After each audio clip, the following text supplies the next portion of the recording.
에베소서 3장의 마지막 부분은 우리가 읽었던 이 부분은 굉장히 중요한 내용이 담겨져 있는 부분이라고 얘기할 수 있습니다. 사도 바울이 3장 1절에 보면 자기가 갇혔다라고 얘기를 하고요, 갇힌 자라고 표현을 쓰고 있습니다. 그건 사실상 어떤 의미에서는 지극히 개인적인 고난, 개인적인 환난이다라고 얘기를 할 수도 있다라는 겁니다. 근데 왜 자기가 겪었던 그런 개인적인 고통을 굳이 서신 가운데 기록을 했을까 생각해 볼 수 있는데, 왜냐하면 바울도 오로지 하나님의 말씀에 순종해서 복음을 전한 것밖에는 없는데, 계속해서 힘겨운 일이 자기에게 몰려오게 되고, 거기 그 힘겨운 일로 인하여서 여러 가지 부딪히는 부분들이 생기고, 그리고 그 여러 가지 일들이 반복이 되더라는 말이죠.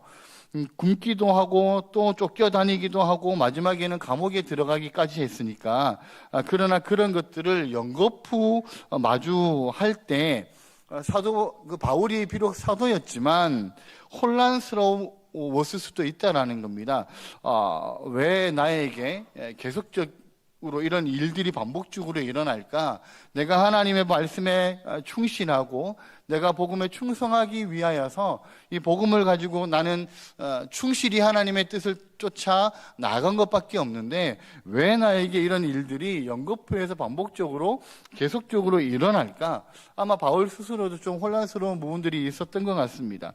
그 환난의 비밀을 결국은 바울이 알게 되는 것이 3장의 그 앞부분의 내용이라는 겁니다.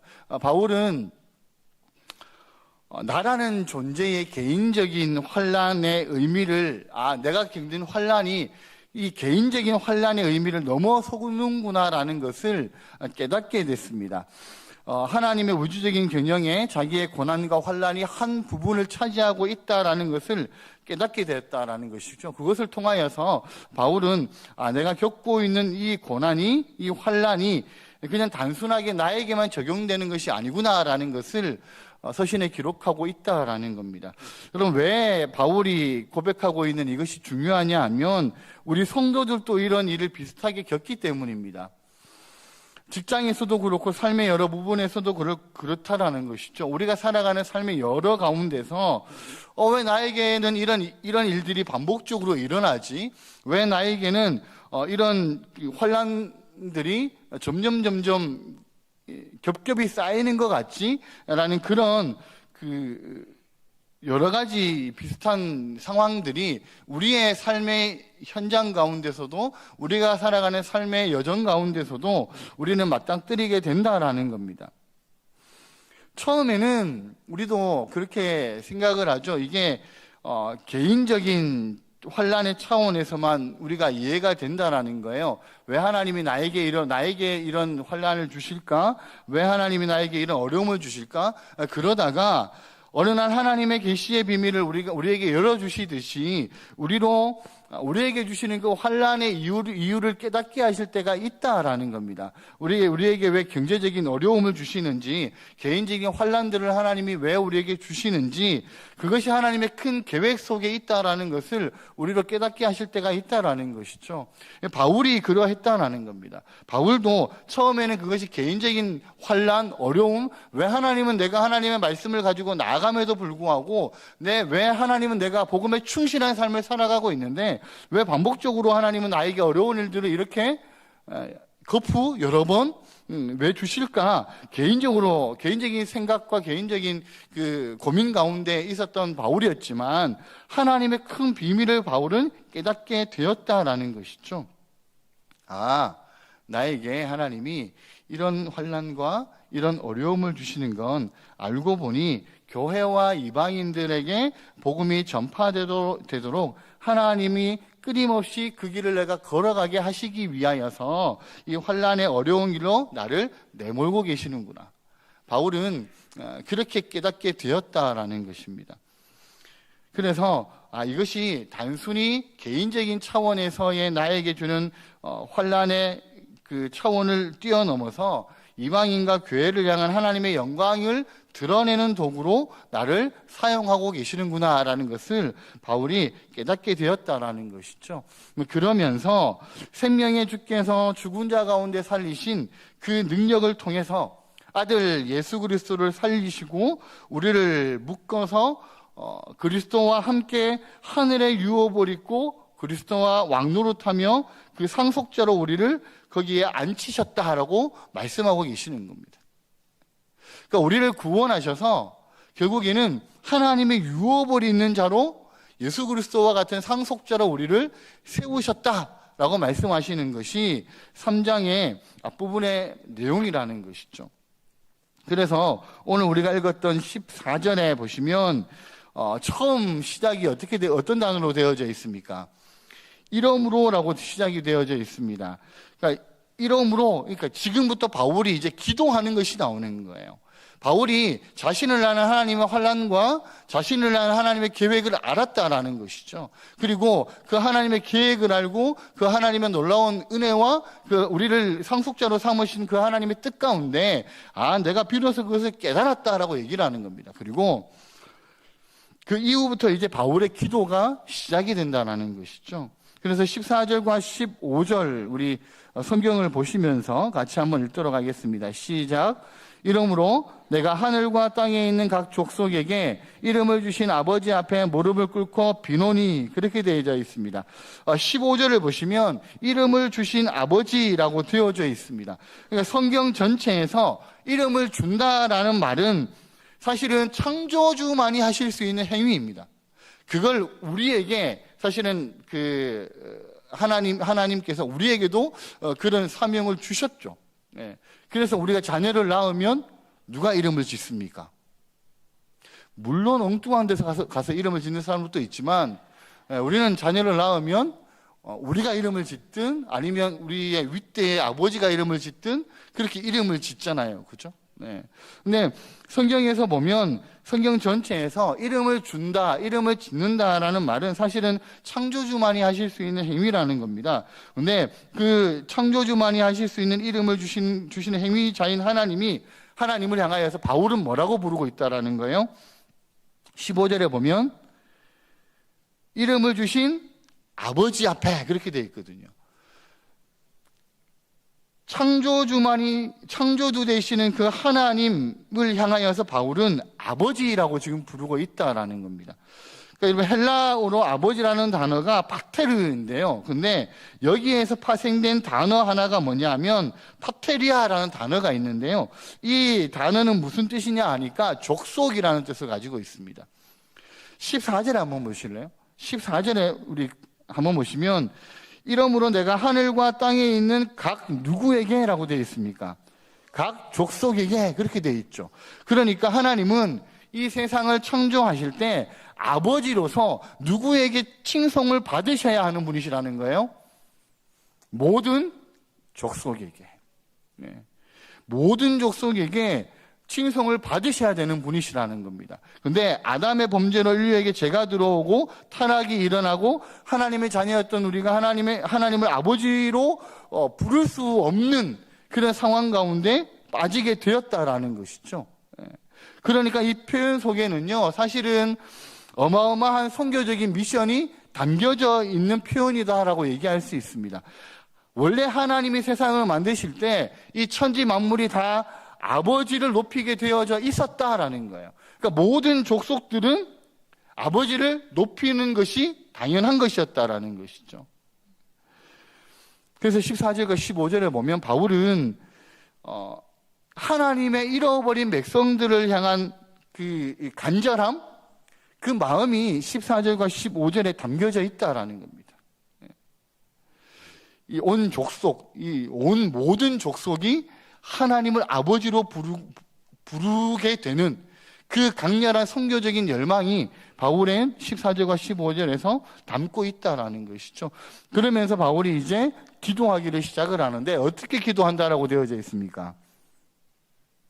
15절 뒤에 보시면 아버지 앞에 무릎을 꿇고 비노니, 이렇게 되어져 있습니다. 여러분, 근데 일반적으로 유도인들은 무릎을 꿇고 기도할까요? 아니면 서서 기도할까요? 일반적으로 유대인들은 서서 기도를 합니다. 그래서 우리가 보시면 아시겠지만 세리와 바리새인의 기도하는 장면 가운데서도 보면 바리새인은 서서 두 팔을 벌리고 그렇게 기도를 하는 모습이 예수님의 비유 가운데 나타나게 되죠. 네. 여러분, 근데 보통은 서서 기도를 하는데, 근데 바울은 왜 무릎을 꿇고라고 적고 있을까요? 여기는 어떻게 보면 바울의 간절함이 포함되어져 있기 때문입니다. 보통 우리가 기도를 할 때는 어떤 필요, 뭔가를 우리가 얻기 위해서 기도를 할 수도 있습니다. 그래서 그 원하는 것을 얻어내는 결과만으로서의 기도라는 이해를 우리는 가끔씩 가질 때도 있다라는 것이죠. 기도라는 건 내가 하나님께 뭔가를 구할 때 하는 거야 라고 생각할 수가 있다라는 겁니다. 근데 진짜 기도는 우리가 하나님께 설득당하는 게 진짜 기도라는 것이죠. 우리는 그 모범 사례를 어디에서 볼 수 있습니까? 예수님께서 겟세마네에서 기도하셨던 그 장면을 통하여서 우리는 그 사례를 볼 수 있다라는 거예요. 다가오는 죽음의 잔, 그리고 그 시간이 힘들어서 온전한 인간의 몸을 입으셨던 예수님께서 그 마지막 밤에 어떻게 기도하시나요? 이 잔을 내게서 지나가게 하실 수만 있으면, 아버지 하실 수만 있으면 이 잔을 내게서 지나가게 하여 주십시오라고 기도하시죠. 그런데 뒤에 뭐라고 말씀하시죠? 근데 내 원대로 하지 마시고 아버지의 뜻대로 되기를 원합니다라고 기도하시잖아요. 이게 진짜 기도의 모습이라는 겁니다. 기도는 내가 원하는 것을 하나님께 요구해서 구하는 게 아니라 우리가 하나님께 설득당하는 게 기도라는 것이죠. 처음에 우리가 뭔가를 구하기 위하여 하나님께 기도하겠지만 점점 우리가 기도하다 보면 우리를 향한 하나님의 마음을 깨닫게 된다라는 겁니다. 그래서 하나님, 나에게 이것을 주시지 않는다 할지라도 그래도 하나님의 일들이 이루어지기를 원합니다. 그것이 진짜 기도의 모습이다라는 겁니다. 여러분, 그래서 바울이 무릎을 꿇고 기도했다라는 것은 제가 하나님께 복종하겠습니다. 하나님, 내가 원하는 기도가 아니라 하나님께서 나에게 말씀하시는 그것 그대로 내가 복종하겠습니다. 하나님께 내가 항복하겠습니다라는 것을 의미한다라는 겁니다. 그래서 무릎을 꿇고 바울은 비논이 이렇게 말씀을 하고 있다라는 것이죠. 그러니까 하나님께 모든 것을 맡기고 의지하겠다라는 항복선언, 그것이 무릎을 꿇는다라는 표현으로 표현되어졌다라는 겁니다. 그러니까 앞으로 지금 나에게 있는 문제뿐만 아니라 미래의 나에게 나타나게 될 모든 문제들까지 내가 하나님께 전적으로 다 맡기고 의지합니다라는 고백이라는 거죠. 그리고 바울은 세 가지를 기도합니다. 그럼 16절 한번 보시겠습니까? 16절을 같이 한번 읽겠습니다. 시작. 그의 영광의 풍성함을 따라 그의 성령으로 말미암아 너희 속사람을 능력으로 강건하게 하시오며, 첫 번째 바울이 기도를 어떻게 하냐 하면 속사람을 강건하게 해달라라고 기도를 하고 있거든요. 여러분, 왜 속사람을 강건하게 해달라라고 기도할까요? 우리는 늘 불안하고 흔들리기 때문입니다. 우리는 늘 불안하고 흔들리기 때문에, 그래서 우리의 힘으로는 사실은 우리가 제대로 지탱하여서 있을 수가 없다라는 것이죠. 여러분, 물살이 거세게 이렇게 막 흐르는 그 중간에 서 있으면 어떻게 될까요? 그 물살로 인하여서 쓸려 내려갈 수밖에 없습니다. 세상이 그렇다라는 거예요. 세상은 우리가 조금만 방심하면 그 휩쓸어버리는 힘으로 우리를 확 쓸어 내려가려고 한다라는 거예요. 그래서 여러 가지 우리에게 미혹과 유혹으로 우리 성도들을 넘어뜨리려 하기 때문에 우리가 영적인 근육을 키워야 된다라는 것이죠. 속사람을 강건케 한다는 말은 16절 뒤에 보면 그의 영광의 풍성함을 따라 그의 성령으로 말미암아 이렇게 되어져 있습니다. 우리 속에는 이미 성령님이 내주하고 계신다라는 것이죠. 믿으시죠? 네. 그렇기 때문에 그 성령으로 말미암아서 우리가 그 성령을 의지하여서 우리 속사람이 강건하게 된다라는 거예요. 우리의 삶의 모든 운전대를 성령님께 맡기는 겁니다. 내가 그 운전대를 잡고 운전을 하면 사고를 일으킬 가능성이 높죠. 여러분, 우리는 지금까지 인생을 살아왔지만 앞으로 우리 인생을 우리가 알고 살아갑니까? 모르고 살아갑니까? 모르고 살아가죠. 그래서 우리는 믿을 수 없는 겁니다. 근데 성령님은 실수가 없으신 분이시죠. 그래서 성령 하나님께 우리가 모든 것을 맡겨드리면 그 하나님께서 우리의 인생을 온전히 인도해 가신다라는 것이죠. 우리 안에 계시는 성령 하나님 뒤로 빠지세요. 내가 직접 운전하는 거 저 좋아합니다. 그리고 운전하다 보면 우리는 사고를 일으킬 때가 많이 생긴다라는 것이죠. 여러분, 그래서 속사람을 강건케 한다라는 것은요, 내 안에 성령 하나님께서 일하시는 것을 얘기하는 겁니다. 그 하나님께 우리가 믿음으로 맡기고 우리가 살아가는 것을 얘기한다라는 것이죠. 여러분, 우리가 그리스도 안에 있으면 새로운 피조물이라고 얘기하잖아요. 그래서 그것처럼 우리가 성령 하나님 안에서 우리가 믿음으로 살아가게 될 때 우리의 속사람이 강건해져서요, 세상에 그 아무리 큰 풍파라 할지라도 우리가 넘어지지 않고 굳굳이 견딜 수 있게 된다라는 것입니다. 두 번째, 바울은 또 뭐라고 기도하고 있냐면 17절 같이 한번 보겠습니다. 17절과 18절을 같이 한번 읽겠습니다. 시작. 믿음으로 말미암아 그리스도께서 너희 마음에 계시게 하시옵고 너희가 사랑 가운데서 뿌리가 박히고 터가 굳어져서 능히 모든 성도와 함께 지식에 넘치는 그리스도의 사랑을 알고. 바울이 두 번째 기도했던 제목이 뭐냐면 그리스도의 사랑을 알게 하옵소서라는 겁니다. 사랑이라는 것은 말이나 그 학습이나 뭐 암송으로 완성되는 게 아니잖아요. 여러분, 사랑을 글로 배울 수 있습니까?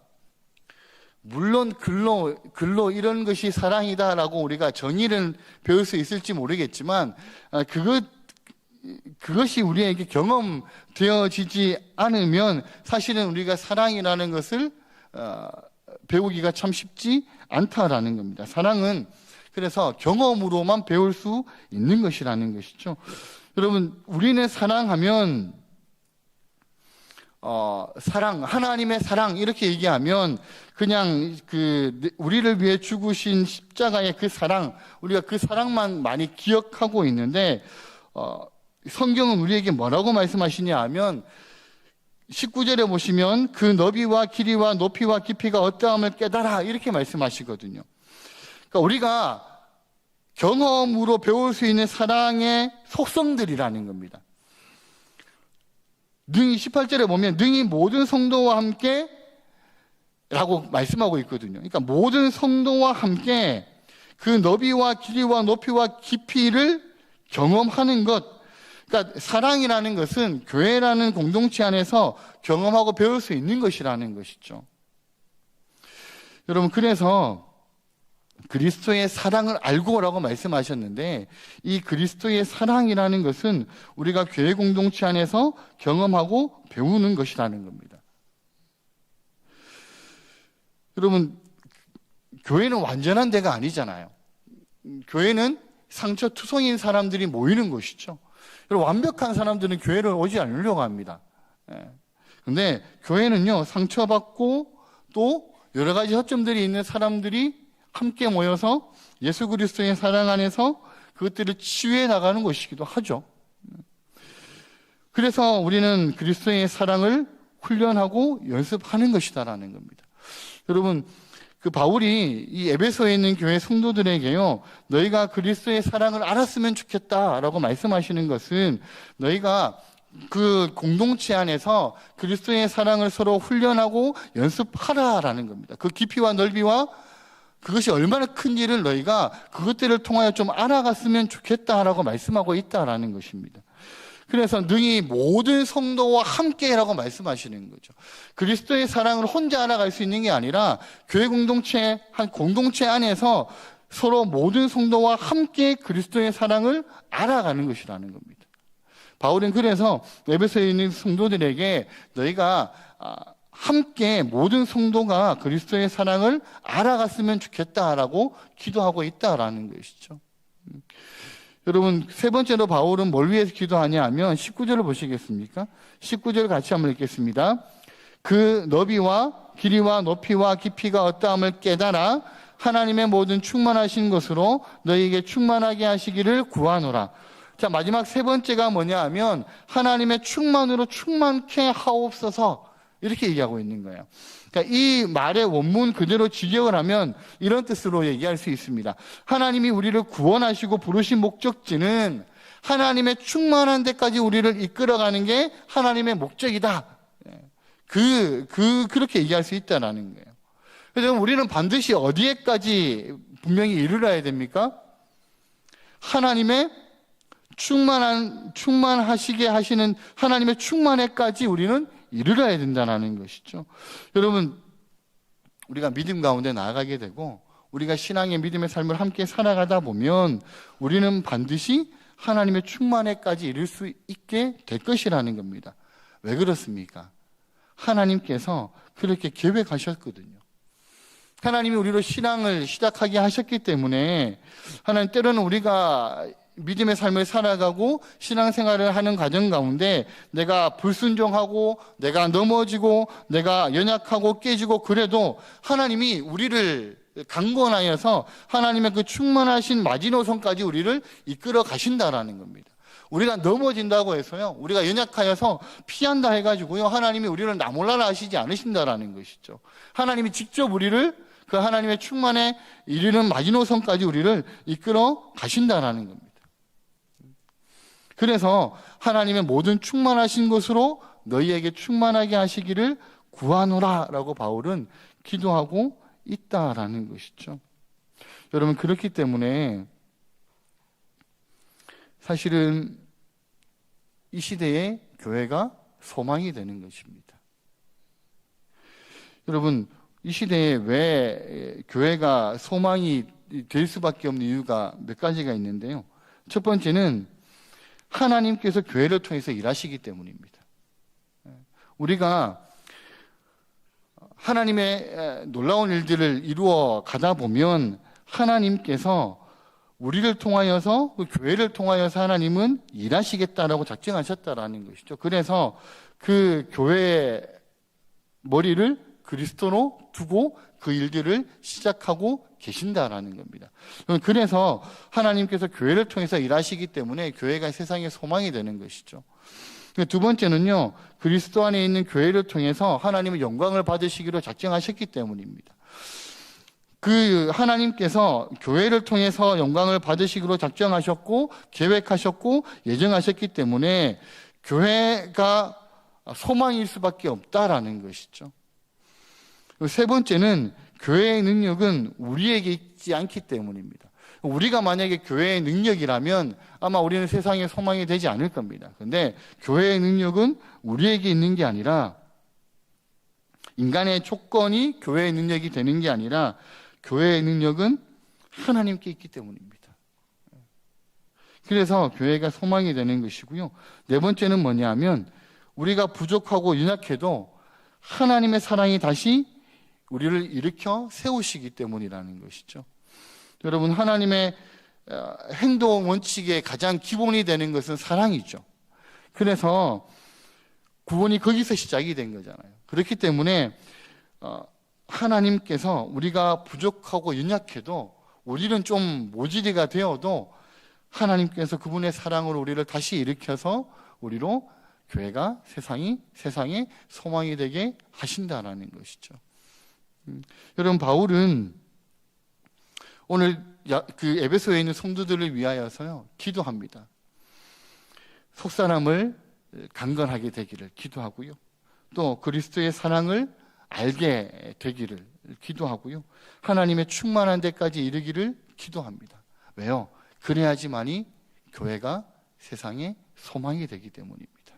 여러분, 저는 이 자리에 함께하는 우리 모든 성도님들의 삶의 모습 가운데 바울의 이 기도가 우리에게도 적용되기를 원합니다. 그래서 각 사람 속에 그 속사람이 강건하여지는 은혜가 있기를 원하고요.